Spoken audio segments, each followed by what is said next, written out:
This episode contains discussions of gun violence, drug dealing, and death. Listen at your own discretion.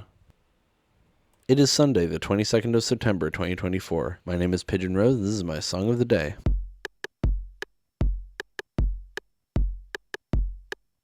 You may recall that Monday was my sister's birthday, and I did a song from one of her favorite movies. Well, today, incidentally, is my brother's birthday. Their birthdays are, in fact, a week apart. I wanted to do a song that he likes, but I know very little about his music taste, to be frank. I know he likes hip-hop, classic hip-hop, and I considered doing a Nas song because we had a conversation about Nas ages ago, and then he made fun of me for thinking that he basically only listened to Nas. But I decided to just go with the safe option and talk about one of the best hip-hop songs of all time, which he assuredly likes because he has ears and a heart, and that is Juicy by the Notorious B.I.G. I realized like a while ago that I haven't talked about any rap on here yet, which is really weird, but if you're gonna start talking about rap, this is a great song to start with. If you don't know somehow, the Notorious B.I.G. was one of the many stage names of Christopher Wallace. He was also known as Biggie Smalls or just Biggie, but the Notorious B.I.G. was kind of like the official stage name, so to speak. I mean, it was the one written on the albums, you know, but you hear people call him Biggie more often than not. He was like regarded as one of the best rappers ever. He was famously killed at the tender age of 24 in a drive-by shooting. It's a whole thing that is very famous, and I don't have time to get into all of that, but the song is very much about his life, so we will be discussing his life to some extent. I don't think I need to give the song too much of a preface aside from that. I think we'll mostly just be talking about it afterwards. I do recommend the music video because the video is basically just visualizing what he's talking about in the song. So yeah, let's listen to it now and then come back in a few minutes and talk about it.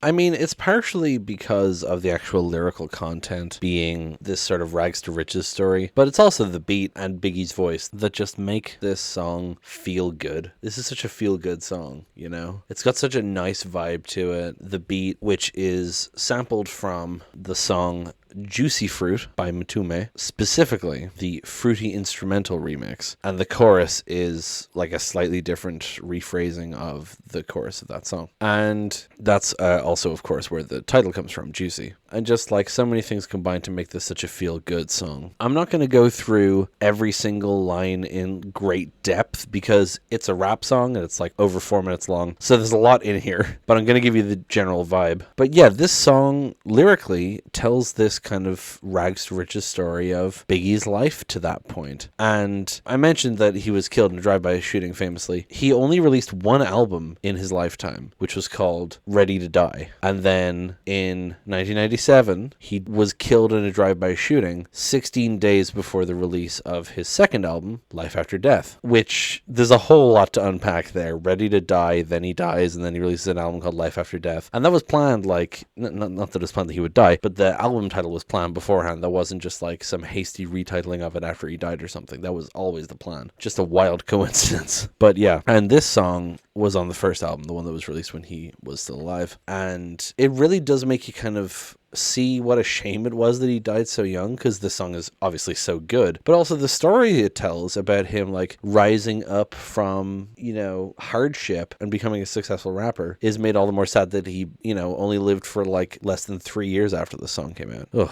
Anyway, first of all, there's a spoken intro. I will of course say that the N-word shows up a lot in this song. I will just be saying the N-word. I'm not going to fucking say the word. It will make me sound very white when I'm reading out rap lyrics in a flat cadence in an Irish accent and saying the N-word instead of the actual word. Don't worry about it. Anyway, it opens with "Fuck all you hoes, get a grip, motherfucker," which is a great way to open a song. And then, yeah, this album is dedicated to all the teachers that told me I'd never amount to nothing, to all the people that lived above the buildings that I was hustling in front of, called the police on me when I was just trying to make some money to feed my daughter, and all the N-words in the struggle. You know what I'm saying? It's all good, baby, baby. That bit is infectious, that it's all good, baby, baby. I love the way he delivers that. But yeah, like I said, this rags to riches story, he's like, this is for all the people who didn't believe in me. The teachers who told me I'd never amount to nothing. People who lived above the buildings he was hustling in front of. Called the police on him when he was just trying to make money to feed his daughter. That makes it so much sadder. He was only 24. I mean, when he made this song, he was like, what, 20 or 22? Yeah, he would have been like 21, 22 when he made this song. And he had a daughter that he was dealing drugs to try and raise money for. Like, it's just a very sad thing. So anyway, it was all a dream. I used to read Word Up magazine, Salt and Peppa and Heavy D up in the limousine, hanging pictures on my wall every Saturday, Rap Attack, Mr. Magic, Marley Marl. Marley Marl. God, that sounds so weird in an Irish accent. Molly Mall. I let my tape rock till my tape popped, smoking weed and bamboo, sipping on private stock. Way back when I had the red and black lumberjack with the hat to match. Remember rapping Duke, doo-ha, doo-ha. Always hilarious reading lyrics like this written out. You never thought that hip-hop would take it this far. Now I'm in the limelight because I rhyme tight. Time to get paid, blow up like the world trade. Ugh. Born sinner, the opposite of a winner. Remember when I used to eat sardines for dinner? Peace to Ron G, Brucey B, Kid Capri, Funk Master Flex, Lovebug Starsky. I'm blowing up like you thought I would. Call the crib, same number, same hood, it's all good. And if you don't know, now you know. N-word.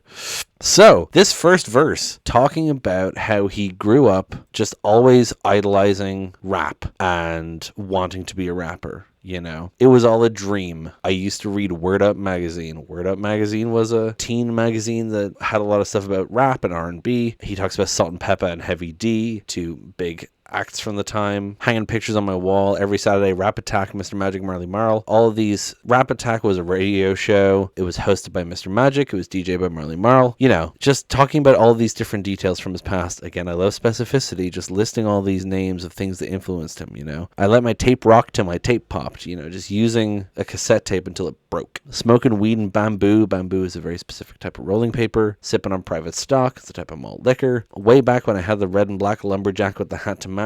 He used to wear a matching flannel shirt and hat. You know, all this sort of stuff is just great autobiographical detail and specificity that I love. Now I'm in the limelight because I rhyme tight. Yeah, he became very famous very quickly because he's a good rapper. And then the next line, time to get paid, blow up like the world trade. I imagine this is one of the many songs that was not allowed to air on American radio after 9/11. But this is actually referring to the 1993 bombing of the World Trade Center, which a lot of people forget about because 9/11 was obviously a whole big thing. But the World Trade Center was bombed in 93. And he uses the phrase blowing up, like getting famous, getting popular, and says blow up like the world trade, which is, I mean, it was a recent thing. What a what a wild thing to say here. But, I mean, you get the point. He mentions, again, Ron G, Brucey B, Kid Capri, Funkmaster Flex, Lovebug Starsky, just all these different DJs that he's just throwing shout outs to. I'm blowing up like you thought I would. I mean, again, using blown up. Call the crib, same number, same hood. He still lived with his mother at this point. He lived in his mother's apartment. And then the iconic line, and if you don't know, now you know. Just a great line. It's like it's all good, baby, baby. It's just something that's very infectious to sing along with, you know. Of course, it was later referenced in Hamilton, of all things. If you don't know, now you know, Mr. President. It's very shameful when speaking as a white person. It's always so disappointing when someone you know and theoretically trust says a slur because they think it's okay because they're not in the presence of people who the slur affects. So, you know, I remember I referenced the and if you don't know, now you know bit from Hamilton, which does not say the N-word. And my friend who did not know Hamilton filled in the N-word at the end of it. And I was like, we are both white. What are you doing? It was, oh God. Anyway, I hate when people think it's okay to say these things just because they're quoting a song. It's not difficult to just not say it.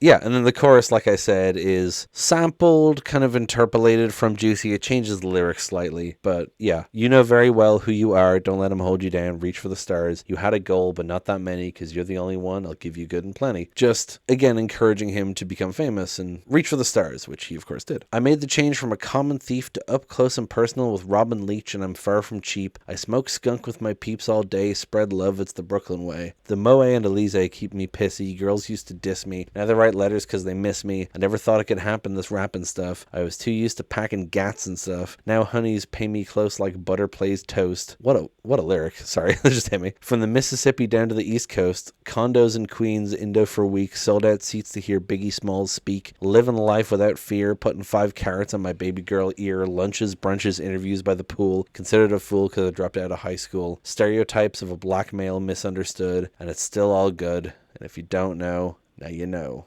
N-word. So he talks here again about the change from, dealing drugs and committing crimes to becoming a famous rapper. From a common thief to up close and personal with Robin Leach. Robin Leach was, of course, the host of Lifestyles of the Rich and the Famous. Lifestyles of the Rich and Famous, which is a reality TV show where he interviewed people who were wealthy. So Biggie's saying, like, I'm not a criminal anymore. I'm the kind of guy who would appear on this show. I smoke skunk with my peeps all day. So, he still hangs out with his friends and smokes weed, as one does. Spread love, it's the Brooklyn way. You gotta mention where you're from in New York if you're from New York. Girls used to diss me, now they write letters because they miss me, is a big line here. Talking about how people's attitude towards you changes when you become famous. Suddenly you're more attractive. It's also a reference to a Tupac verse. Girls used to frown, say I'm down when I come around, gas me, and when they pass me, they used to diss me, harass me, but now they ask if they can kiss me. Which is from the Tupac verse in Digital Underground's song, same song. And incidentally, Tupac was shot, I think only just like months before Biggie was shot. Tupac was killed September 96. Biggie was killed March 97. Yeah, 6 months later. Christ. Anyway, I never thought it could happen, this rapping stuff. He didn't think he could make a living off of it. I was too used to packing gats and stuff. So, he didn't think he could become a successful rapper because he was too used to being a criminal. Gat is a gun, if you don't know. Packing gats and stuff, presumably like smuggling or dealing weaponry, right? Honeys play me close like butter play toast. Is a great line from the Mississippi down to the East Coast. Sold out seats to hear Biggie Smalls speak. Putting 5 carats in my baby girl ear, buying 5-carat jewelry is a great line here, talking about how he's still looking out for people. He has all his money now and he can buy them nice things. Considered a fool because I dropped out of high school. Of course, that's something that would come up. Never mind racism, but just in general, like with a high school dropout, they're going to be like, well, you're an idiot. You're not capable of succeeding in some way, Stereotypes of a black male misunderstood. So, again, just like this thing of like thinking that because he's a black man who at one time was a criminal, he wouldn't succeed in anything other than crime. But look at him now.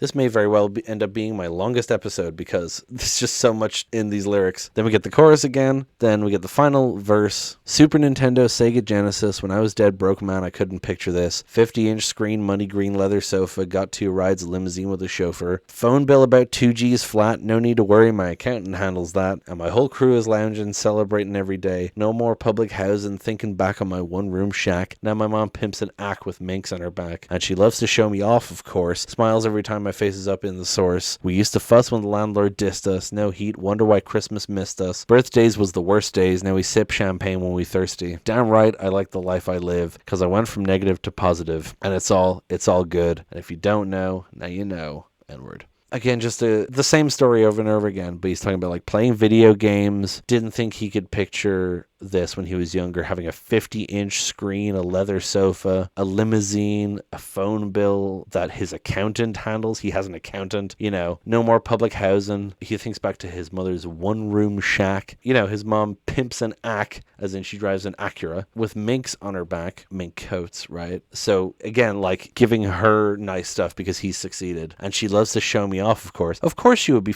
if you were Biggie Smalls' mother, of course you'd be fucking proud of him. Of course you'd want to show him off. Smiles every time my face is up in the source. The source, of course, is another hip-hop magazine. Talking about wonder why Christmas missed us. Birthdays was the worst days. Talking about not having enough money for gifts, on these days that are supposed to be full of joy. Now we sip champagne when we thirsty. What a flex.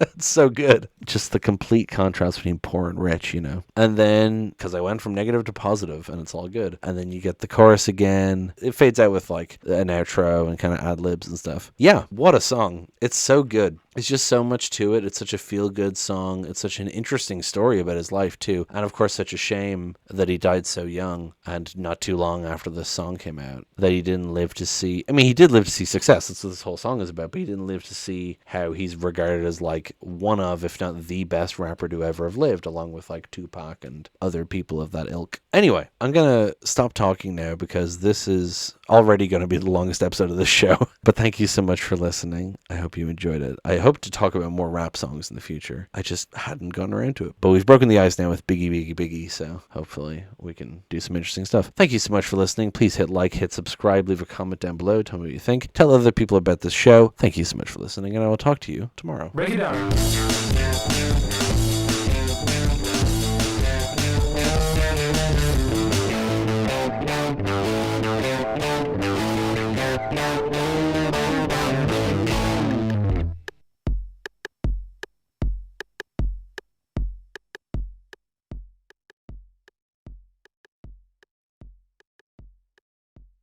I mean, you get the point.